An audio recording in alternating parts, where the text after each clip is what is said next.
Well, I think the essence of neoliberalism is the idea of freedom of trade, and of course the markets. Right. The idea of opening markets and providing all the necessary measures, legal, structural, and institutional, in order to facilitate the movement of products, the movement of commodities through borders.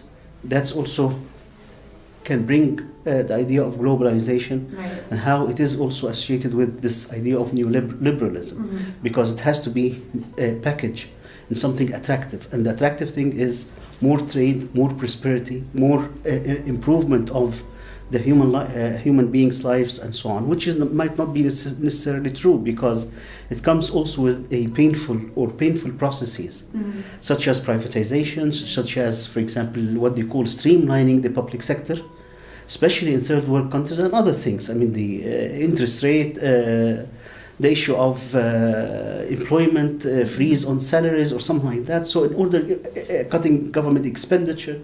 And in poor country, most of the government expenditure goes to addressing some of the socioeconomic needs of the average citizen: education, health, sanitation, clean water, and things like that. So it comes usually at the expense of something else. Right. Now, the recycling is, when you look at neoliberalism globally, and this is, I think, is remarkable, because it reflects also the ability of such systems, the idea of markets and so on, to keep resuscitating, coming back again to life. For example, 2008, the financial meltdown, that should have finished this whole notion of exactly the system of like the corporates and the flow of assets and stocks and stock markets and all that. As a matter of fact, they became even more powerful. Now, where is the recycling in this?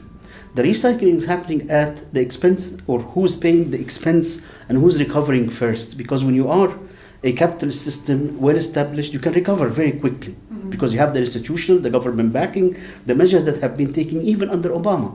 He has taken so many measures that what we call bailing out corporate and financial companies and so on. This didn't happen in Athens, in Greece, in Spain, in Italy, in Asia, and so on, in other countries that got affected by the financial meltdown. Now, they recover very quickly, they recycle the issue and the problem, and then they kind of reproduce the poverty and the unemployment somewhere else. Right.